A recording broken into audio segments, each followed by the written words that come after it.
অসম এখন বুৰঞ্জী প্ৰসিদ্ধ ৰাজ্য।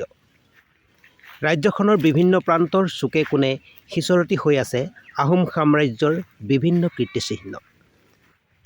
আজি এনে এটি ঐতিহাসিক সমল আপোনাসৱৰ আগলৈ লৈ আহিবলৈ প্ৰয়াস কৰিছোঁ। ডিব্ৰুগড় জিলাৰ এটা অতি ভিতৰুৱা অঞ্চল পানীতোলা। ইয়াতেই আছে আহোম ৰজাদিনীয়া তিনিটা ঐতিহাসিক কীৰ্তিচিহ্ন: পানীতোলা বৰপুখুৰী, ধুমফুকনৰ মৈদাম আৰু তেওঁৰ পত্নীৰ মৈদাম। ঐতিহাসিক আহোম ৰাজ্যৰ অস্তিত্ব ৰক্ষাৰ শেষৰখন যুদ্ধত যুঁজ দি মৃত্যুবৰণ কৰা আহোম বিষয়াসকলৰ ভিতৰত অন্যতম আছিল ধুমফুকন। এইজনা বিষয়াৰ পৃষ্ঠপোষকতাতেই নিৰ্মাণ কৰা হৈছিল ধেমেচি অঞ্চলৰ মাজেৰে যোৱা ঐতিহাসিক ধুমফুকন আলি আৰু পানীতোলা অঞ্চলৰ ধুমচিৰিং ফুকন আলি।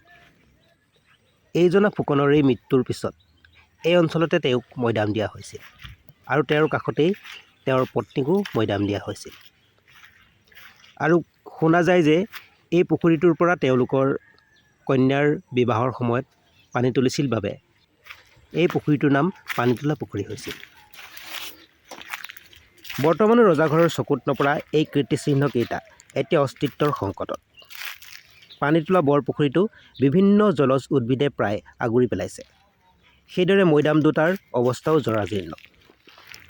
মাজতে টাইপাৰ প্ৰচেষ্টাত মৈদামকেইটা অলপ মুকলি কৰা হৈছিল যদিও প্ৰচাৰ আৰু পৰিচৰ্চাৰ অভাৱত মৈদামকেইটা এতিয়া আকৌ হাবি জংঘলে আৱৰি ধৰিছে। আপোনালোকে যদি এই মৈদামকেইটা চাব বিচাৰে তেনেহ'লে তিলৈৰ পৰা গছপুৰীয়া হৈ প্ৰায় 5-6 কিলোমিটাৰ দূৰত্বত থকা পানীতোলালৈ আহিলে এই মৈদামকেইটা চাব পাৰিব।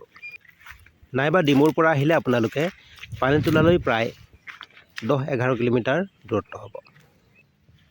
আশা কৰিছোঁ আপোনালোকে ভিডিঅ'টো চাই নিশ্চয় ভালেই পালে। কেনে পালে কমেণ্ট বক্সত জনাব। লগতে ইয়াকো আশা কৰিছোঁ যাতে চৰকাৰে উপযুক্ত ব্যৱস্থা হাতত লৈ এই মৈদামকেইটা লগতে পুখুৰীটো সংৰক্ষণৰ ব্যৱস্থা কৰে।